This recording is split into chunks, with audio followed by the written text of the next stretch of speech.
All right, let's dive in. Today, we're putting on our detective hats. We're going way beyond just knowing that a problem exists. We're going to start a real investigation to find out why it's happening in the first place. This is where we stop putting out fires and start analyzing the crime scene. It's a simple question, isn't it? But this is exactly where so many improvement projects just fall flat. You've probably seen it before, right? We spot a symptom, a delay, a defect, whatever, and we immediately rush to slap a Band-Aid on it. But most of the time, we're just chasing shadows. The analyze phase is all about stopping that chase and starting a real investigation to find the actual culprit. So if you think about it, the measure phase was like getting a patient's vital signs, getting the baseline. Well, the analyze phase, this is the full diagnostic workup. We're not just taking a temperature anymore. We're running the x-rays, we're doing the blood tests to find the actual disease, not just the fever it's causing. Okay, so every good investigation starts by identifying all the potential suspects. In our world, this means we need to brainstorm every possible reason, big or small, that could be causing our problem. We have to cast a really wide net before we even think about narrowing things down. And our number one tool for this is the cause and effect diagram. You've probably heard it called the Fishbone diagram, right? It is a brilliant way to visually map out all those potential causes into logical buckets so we don't miss a single thing. I absolutely love this analogy. It's so perfect. Think of it just like that evidence board you see in every crime movie. The problem is the crime scene, that's at the head of the fish, and then each bone is a category of potential suspects. We're just pinning up every single lead we can think of. And here's what it looks like in the real world with our airline delay example. We use the 6 M's, man, machine, method, and so on, to help organize the chaos. So under man, we might list things like crew shortages. Under machine, it's maintenance issues. This gives our brainstorm some structure and makes sure we're looking at the problem from all sides. So once we have a potential cause, like, say, crew shortages, we have to dig deeper. And our interrogation tool for this is the 5 whys. Now, it sounds almost deceptively simple, but trust me, it is incredibly powerful for drilling past those surface-level symptoms to find out what's really going on underneath. And this just nails it, doesn't it? It's that relentless, focused questioning.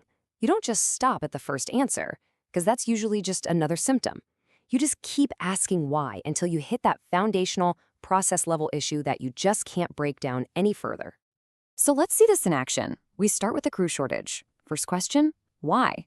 Well, the crew scheduling is poor. Okay, why is the scheduling poor? Turns out the system is manual. And why is it manual? Because an automated one was considered too expensive. And then that final crucial why, and boom, there it is. The business case didn't even account for the massive cost of the delays. The problem wasn't a lack of people. It was a completely flawed financial decision. That's the root cause. All right, so now we have a list of suspects from our Fishbone diagram and our 5 whys. It's time to analyze the evidence. This is the big step where our qualitative brainstorming meets quantitative proof. We're going to use the data we collected back in the measure phase to see which of our theories are actually supported by cold, hard facts.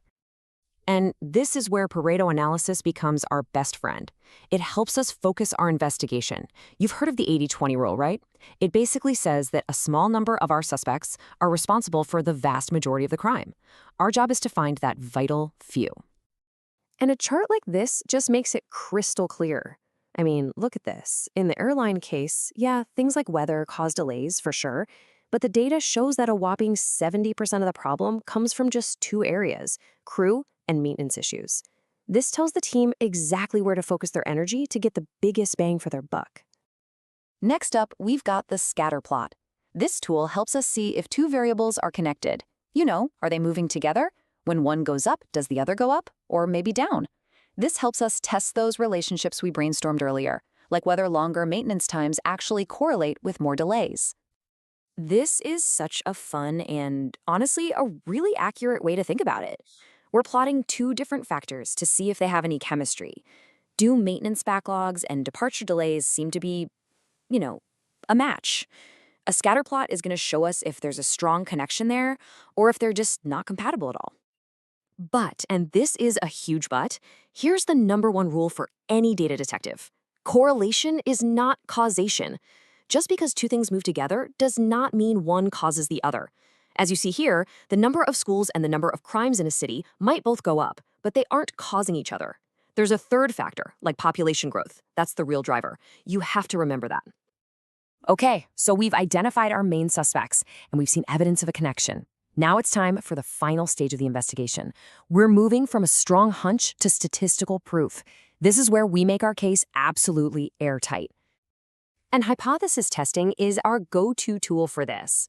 Now, don't let the name scare you off. It simply lets us state a theory, like crew scheduling issues are the primary driver of delays, and then use statistics to see if the data actually proves our theory is true, or if the connection we're seeing is really just random chance. And this courtroom analogy is absolutely perfect. We are putting our root cause theory on trial. The data is our evidence, and the statistical test is the legal standard. And only if that evidence is strong enough can we deliver a guilty verdict and say with confidence, this is the root cause we need to go fix. So finally, we use a tool called FMEA, which stands for Failure Modes and Effects Analysis, to really profile our guilty culprits. It's basically a way of assessing risk. For each confirmed root cause, we ask 3 questions. How bad is it when it fails? How often does it happen? And how easy is it to spot before it causes a problem? This helps us prioritize which bad guy to tackle first. So, looking at this FMEA table for our airline example, we see these different failure modes related to scheduling. We score each one for severity, occurrence, and detection. Then you multiply them together to get the risk priority number, or RPN. Now notice this. Crew timeout has the highest severity score, a 9, but data entry error has the highest overall RPN. This tells us that even though data entry errors might seem less severe one at a time, their high rate of occurrence and the difficulty in catching them makes them the highest risk problem to solve first. That's a critical insight. Okay, let's just recap this whole investigation. The analyze phase is a journey, really. It takes us from this vague, frustrating problem all the way to a specific, data-proven root cause that we can go solve with total confidence. Here's the whole process in 3 simple steps. First, you brainstorm all your suspects, get everything out on the table. Second, you follow the evidence in the data to find your prime suspects. And third, you get the conviction with statistical proof, so you absolutely know you're targeting the right culprit. And that right there, that's the whole ballgame. This phase is what separates successful projects from the ones that just spin their wheels. It stops the guessing games and the "I think" conversations and forces us to act on facts.